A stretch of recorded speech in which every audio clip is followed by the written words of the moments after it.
আচ্ছা, মেলার মধ্যে 10 টাকা, 15 টাকা, 20 টাকার দোকান বসে তোমরা কখনো দেখেছো?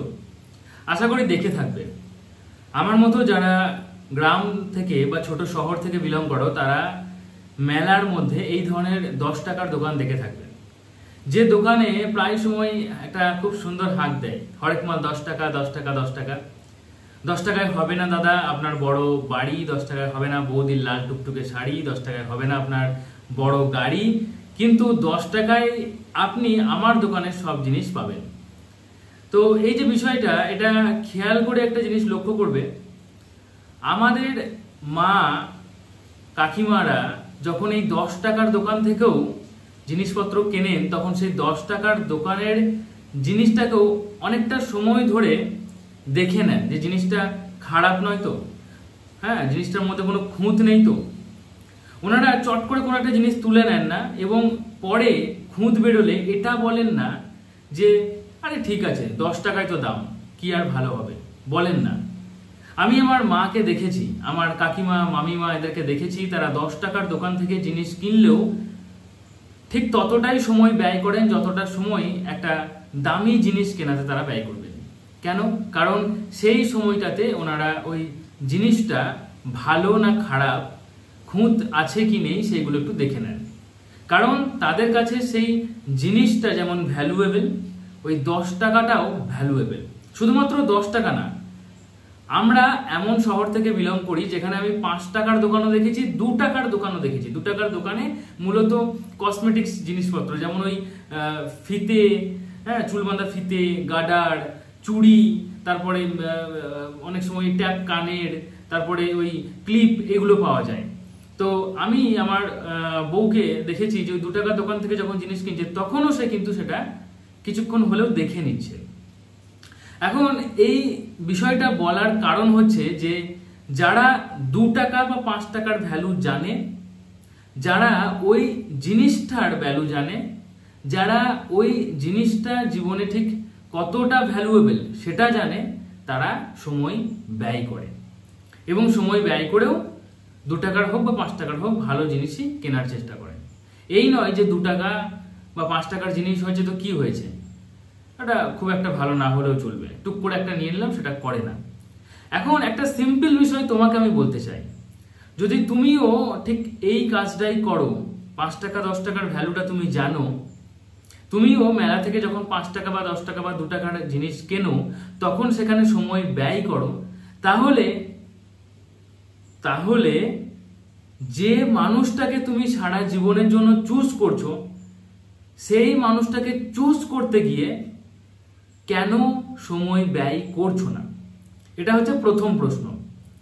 দ্বিতীয় প্রশ্ন হচ্ছে, ঠিক আছে, সময় ব্যয় করে তাকে দেখে শুনে বুঝে চুজ করেছিলে, এখন তুমি সম্পর্ক শুরু করার পরেই কেন সেই সব কিছু করতে যাচ্ছ যেগুলো একটা মানুষ বিয়ের পরে করে, বা হয়তো মডার্ন যুগে সম্পর্কের মধ্যে থেকেও করে, কিন্তু একটা সময়ের পর করে? সেটা তুমি এত তাড়াহুড়ো করছো কেন? কেন তুমি এই সম্পর্কের মধ্যে সময় দিচ্ছ না? কেন তুমি সময় ব্যয় করে সেই মানুষটাকে দেখে শুনে বুঝে নিচ্ছ না? কেন তুমি এই সম্পর্কটার মধ্যে সময় দিয়ে সম্পর্কটাকে স্ট্রং বানাচ্ছ না? এটাই আমার প্রশ্ন। একটা সিম্পল বিষয় বোঝা খুব দরকার, একটা সিম্পল বিষয় বোঝা নাও। আজকে এটা বলে দিচ্ছি, এরপরে কখনো যদি তোমাকে এই ধরনের কোনো কথা কেউ বলে, তাহলে আমি যে উত্তরটা দিচ্ছি সেটা যদি তুমি এগ্রি করছো, তোমার মনে হচ্ছে সঠিক, তাহলে এই উত্তরটাই তাকে দেবে। এই পৃথিবীতে অনেক মানুষ এমন আছে যারা একটা বাণীতে খুব বিশ্বাস করে, সেটা হচ্ছে ভালোবাসা দেখে শুনে বুঝে হয় না, ভালোবাসা জাত ধর্ম বর্ণ দেখে শুনে হয় না, ভালোবাসা শুধু হয়ে যায়, এবং ভালোবাসা হতেও নাকি সময় লাগে না, ভালোবাসা টুক করে হয়ে যায়। যেমনটা সিনেমাতে দেখানো হচ্ছে, নায়িকার লম্বা চুল দেখে নায়ক প্রেমে পড়ে যাচ্ছে, বা নায়িকার সুন্দর চোখ দেখে নায়ক প্রেমে পড়ে যাচ্ছে। অ্যাকচুয়ালি বলতেও আমার হাসি লাগছে, এটা ভালোবাসা না,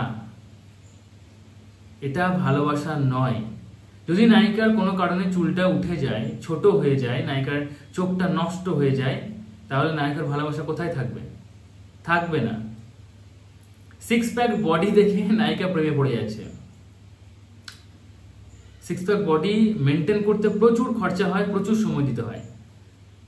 একটা ছেলে যদি 10 বছর ধরে 6 প্যাক বডি মেনটেন করছে এবং সে যদি আগামী 6 মাস মেনটেন না করে, তাহলে সেই 10 বছরের তৈরি করা 6 প্যাক বডি 6 মাসের মধ্যে একটা মোটা ভুঁড়িতে তৈরি হবে, পরিণত হবে। তখন কি নায়িকা ভালোবাসতে পারবে?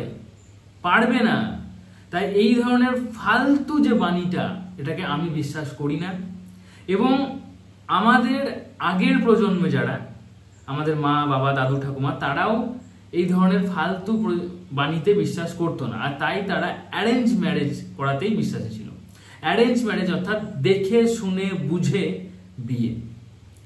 দুটো পরিবার বসবে, ছেলে মেয়ে দুজন দুজনকে দেখছে, কিংবা পরিবারের মানুষদের সাথে কথা বলছে, অন্যান্য জায়গা থেকে খবর কালেক্ট করছে, পরিবারটা কেমন, বংশ কেমন, কুল কেমন, জাত কেমন, সবকিছু তারা কালেক্ট করছে। অতীত, মেয়েটির অতীত কেমন, ছেলেটির অতীত কেমন, ছেলেটির ভবিষ্যৎ কেমন, সব কিছু তারা কালেক্ট করছে, তারপরে গিয়ে বিয়ে দিচ্ছে। এবং ম্যাক্সিমাম ক্ষেত্রে অ্যারেঞ্জ ম্যারেজ টিকে যাচ্ছে। লাভ ম্যারেজের সব থেকে বেশি ডিভোর্স হচ্ছে। অ্যারেঞ্জ ম্যারেজের তুলনাতেও অনেক পরিমাণ বেশি ডিভোর্স লাভ ম্যারেজেই হচ্ছে। কারণ লাভ ম্যারেজে একটি ছেলে মনে করছে যে আমি শুধুমাত্র মেয়েটিকে নিয়ে থাকবো, তাই মেয়েটিকে দেখে নিলেই হবে, বা সেক্ষেত্রেও হয়তো দেখছে না। একটা হয় ভাইব ম্যাচ করা, একটা হয় ক্যাটাগরি ম্যাচ। ভাইব অর্থাৎ একটা ছেলে যে নিজেও মদ খায়, আর একটা মেয়ে সেও এরকম বাউন্ডুলে টাইপের, সেও মদ খায়। তো মেয়েটি ছেলেটি যখন কাছাকাছি একসাথে আছে বা চিনছে দুজনে মনে হচ্ছে যে আমরা দুজনেই মদ খেতে ভালোবাসি, সো চলো রিলেশন শুরু করা যাক। কিন্তু বিষয়টা হচ্ছে মেয়েটি মদ খায়, কিন্তু হয়তো লোকের সামনে খায় না, কোনো সময় ওকেশনে খায়, এবং একটু খেলে সে নিজেকে সামলে নেয়। কিন্তু ছেলেটি পিওর মাতাল, প্রত্যেক দিন মদ খায় এবং তার কোনো ভবিষ্যৎ নেই। সে যেটুকু ইনকাম করে বা ইনকাম না করে বাবার টাকায় মদ খেয়ে সে মাতলামি করে। তাহলে কি হচ্ছে? মদ খাওয়াটা দেখে মনে হচ্ছে ভাইব ম্যাচ করছে, কিন্তু ক্যাটাগরি ম্যাচ করছে না। ক্যাটাগরি বিষয়টা খুব ভালোভাবে বুঝতে হবে। সামনাসামনি অনেক কিছুই মনে হবে যে দুজনের এক, কিন্তু অ্যাকচুয়ালি সেটা নয়। ক্যাটাগরি ম্যাচ করছে কি করছে না সেটা বুঝতে গেলে অনেকটা সময় লাগে। একটা মানুষের সাথে হুট করে রিলেশন শুরু করা উচিত নয়। হুট করে রিলেশন শুরু যে করবে, তার হুট করেই সম্পর্ক শেষ হয়ে যাবে। আর সে তখনও সেই কথাতেও যদি বিশ্বাসী থাকে যে প্রেম তো হয়েই যায়, তাহলে তার ক্ষেত্রে ডিভোর্সটা হয়েই যাবে, ব্রেকআপটা হয়েই যাবে, এবং আগামী যে মানুষটাকে সে চুজ করবে সেখানেও সেটাই হবে। একটু দেখে শুনে বুঝে অবশ্যই করা উচিত। এবার হ্যাঁ, সম্পূর্ণ সবকিছু মিলবে তারপরে সম্পর্ক শুরু করব, তেমনটা উচিত নয়। এটা যে করবে সেও ভুল করছে। মোটামুটি একটা মানুষের সাথে 60 থেকে 70% মেন্টালিটি ম্যাচ করছে, সো রিলেশন শুরু করা যেতে পারে। রিলেশন শুরু করেই তাকে নিয়ে অতিরিক্ত বাহবা শুরু করব না, অতিরিক্ত মেতে উঠবো না, কারণ সম্পর্ক তৈরি হতেও সময় লাগে, এটাও বুঝতে হবে। তাই আজকে সম্পর্ক শুরু হলো, 3 মাসের মাথায় তার সাথে শারীরিক সম্পর্ক করে লন্ডভন্ড হয়ে গেলাম, সেটা উচিত নয়। সময় লাগবে, সময় দিতে হবে। তুমি যদি তোমার সম্পর্কে সময় না দিতে পারো, তাহলে কখনোই সম্পর্ক টিকবে না। একটা সিম্পল গ্রাফ টেকনোলজি আজকে বুঝিয়ে দিই। এটা হচ্ছে রিলেশনশিপ গ্রাফ। মূলত আমি বহু মানুষের সাথে কথা বলে, বহু ধরনের মানুষের সাথে কথা বলে এই গ্রাফটাকে আমি তৈরি করতে পেরেছি। গুগলে সার্চ করলে পাবে নাকি জানি না, তবে আমি এটাকে মূলত তৈরি করেছি। মূলত ধরো রিলেশনশিপটা এই জায়গা থেকে শুরু হচ্ছে। প্রথমে হুট করে রিলেশনশিপটা অনেকটা উপরে উঠে যাবে। কেন? কারণ এখানে প্রাকৃতিক নিয়মে দুই বিপরীত পক্ষের, বিপরীত লিঙ্গের মানুষ একসাথে কাছাকাছি আসছে, একজন পুরুষ একজন মহিলা, একটা আকর্ষণ রয়েছে প্রাকৃতিকভাবে। তার সাথে কি রয়েছে? দুজন দুজনকে সেইভাবে চেনে না, তাই দুটো অচেনা মানুষ একসাথে চেনা হওয়ার চেষ্টা করছে। এখানেও একটা সামাজিক কানেকশন রয়েছে। তার সাথে কি রয়েছে? তার সাথে রয়েছে বয়সের বা হরমোনের একটা খেলা। তাই সবকিছু মিলিয়ে মিশিয়ে রিলেশন শুরু হওয়ার সাথে সাথে তুঙ্গে চলে যাবে গ্রাফ, খুব ভালো চলবে, 3 মাস 6 মাস খুব ভালো চলবে, কারো ক্ষেত্রে 1 বছর টানা হতে পারে, সেটা 2 বছরও হতে পারে। তো এইভাবে রিলেশনশিপ গ্রাফটা উপরের দিকে উঠবে। তারপরে যখনই দুজনকে চেনাটা হয়ে যাবে, কিছুটা হলেও ওই প্রাকৃতিক আকর্ষণটা, 2 আলাদা আলাদা জেন্ডার এসেছিল এখানে, দুটো বিপরীত লিঙ্গের মানুষ, সেটা কিছুটা হলেও একই রকম মনে হবে বা চেনা হয়ে যাবে, সেখান থেকে একটু হলেও অবহেলা, ইগনোরেন্স শুরু হবেই। একটু হলেও মনে হবে আহামরি খুব একটা কিছু না। যে ছেলেটাকে খুব হ্যান্ডসাম লাগতো তাকে মনে হবে আহামরি খুব একটা না।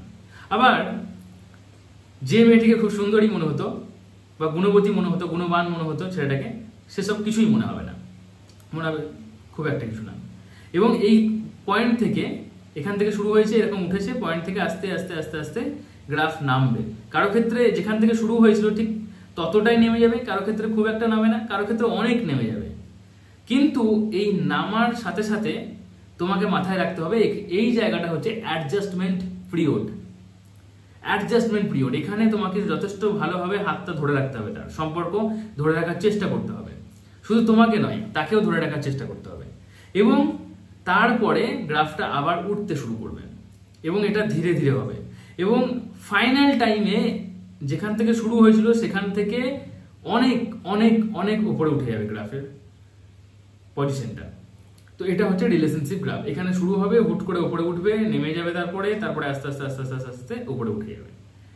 এবার এই যে নামছে আর নেমে নিচে একদম ওই জায়গাটা, ওইটুকু জায়গাতে দুজনকে এটা মাথায় রাখতে হবে, এটা অ্যাডজাস্টমেন্ট পিরিয়ড, এটা সবার ক্ষেত্রে হয়। আর এই সময়ে হাতটা দুজনের ধরে রাখতে হবে, তবেই তুমি গ্রাফটাকে উপরে দিকে নিয়ে যেতে পারবে, আদারওয়াইজ কখনোই পারবে না।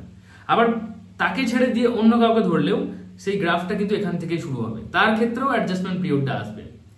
এবার হতে পারে সেখানে তোমাকে একটু বেশি অ্যাডজাস্ট করতে হবে। তাই বিষয়টা খুব সিম্পল, রিলেশনশিপে সময় দিতে হবে, সময় নিয়ে প্রথমে মানুষটাকে চুজ করতে হবে, তারপরেও রিলেশনশিপে সময়টা অনেকটা বেশি দিতে হবে, তবেই রিলেশনশিপ টিকবে। আর যদি মনে করো যে না, রিলেশনশিপ একটা মজার খেলা টাইপের, এখানে বিভিন্ন রকম শারীরিক মানসিক খেলা হয়, তাহলে সেগুলো খেলতে পারো, সেটা তোমাদের ব্যক্তিগত বিষয়, কিন্তু সেখানে শান্তি বা সুখ কোনোটাই পাবে না। সাময়িকভাবে মনে হতে পারে শারীরিক খেলা খেলে যে হ্যাঁ দারুণ সুখ, কিন্তু অ্যাকচুয়ালি সেটা নয়। ঠিক আছে, আমি নিজে রিলেশনশিপে 9 বছর ছিলাম, তারপরে আমি সেই মানুষটাকেই বিয়ে করেছি এবং ভগবানের আশীর্বাদে, তোমাদের ভালোবাসায়, মা বাবার দয়ায় আমি সুখে সংসার করছি। সো আমি সেখানে সময় দিয়েছিলাম, আমাদের মধ্যে বিভিন্ন রকম আপ ডাউন এসেছিল, বিভিন্ন রকম সময় এমন এসেছিল যেখানে মনে হচ্ছিল সম্পর্ক থাকবে না, কিন্তু আমরা দুজনে ঠিক রেখেছিলাম, আমরা দুজনে এটা জানতাম যে আমরা একসাথে থাকবো, যাই হোক না কেন একসাথে থাকবো, এবং আমরা আছি এবং ভবিষ্যতেও আমরা ঈশ্বরের কৃপায় একসাথে থাকবো। তো সিম্পল একটা বিষয়, তুমি 5 টাকার একটা জিনিস কিনতে গিয়ে যে সময়টা ব্যয় করো, সেই সময়টা তোমাকে রিলেশনশিপেও ব্যয় করতে হবে। কিন্তু যেহেতু এটা 5 টাকার সম্পর্ক নয়, তাই তোমাকে এখানে 1000 গুণ বা লক্ষ গুণ বেশি সময় ব্যয় করতে হবে।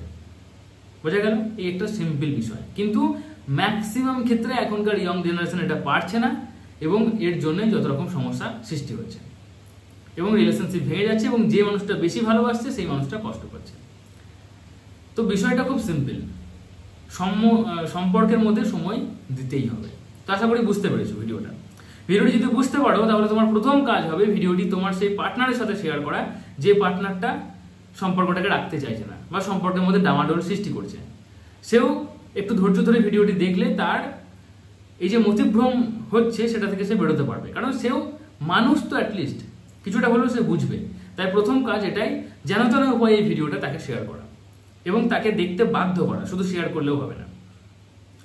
দ্বিতীয় কাজ হচ্ছে এই ভিডিওর নিচে তোমাকে কমেন্টে জানাতে হবে যে হ্যাঁ দাদা আমি ভিডিওটা শেয়ার করে দিয়েছি, কারণ সম্পর্ক দুজন মানুষের দ্বারা তৈরি হয়, অনেকটা দুটো বাইকের চাকার মতো।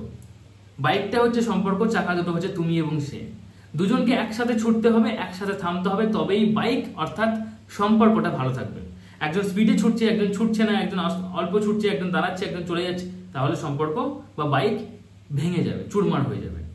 তাই শুধু নিজেকে বুঝলে বা নিজেকে বোঝালে হবে না, তাকেও বোঝাতে হবে। তাই ফার্স্ট কাজ শেয়ার করো, তাকে দেখতে বাধ্য করো। সেকেন্ড কাজ কমেন্টে লেখো হ্যাঁ দাদা আমি ভিডিওটা শেয়ার করে দিয়েছি। এবং থার্ড কাজ চ্যানেলটি সাবস্ক্রাইব করে দাও, ভিডিওটি লাইক করে দাও এবং এই ধরনের ভিডিও দেখে নিজের সম্পর্ক, নিজের জীবন ভালো তৈরি করো। আশা করি ভিডিওটি খুব ভালো লেগেছে, লাইক করে দাও। এবং আমার সাথে পার্সোনালি কথা বলার জন্য ফেসবুকে কল বুক বলে মেসেজ করতে পারো, সেখানে একটা অ্যামাউন্ট পে করতে হয় এবং ফোনে কথা বলতে পারো। ফেসবুকের লিঙ্ক প্রত্যেক ভিডিও ডেসক্রিপশন বক্সে পাবে। এবং ফ্রিতে কথা বলার জন্য প্রত্যেক বুধবার সন্ধ্যে 7:30টায় ফ্রি লাইভ সেশন হয় আমার ব্লগ চ্যানেলে। ব্লগ চ্যানেলের নাম শান্তিনিকেতনের শান্তনু, সেটা সাবস্ক্রাইব করে নিতে পারো। ব্লগ চ্যানেলের লিঙ্ক প্রত্যেক ভিডিও ডেসক্রিপশন বক্সে পেয়ে যাবে। তো চলো আজকের মতো এটুকুই, tata, take care, thank you, ভালো থেকো, ভালো রেখো।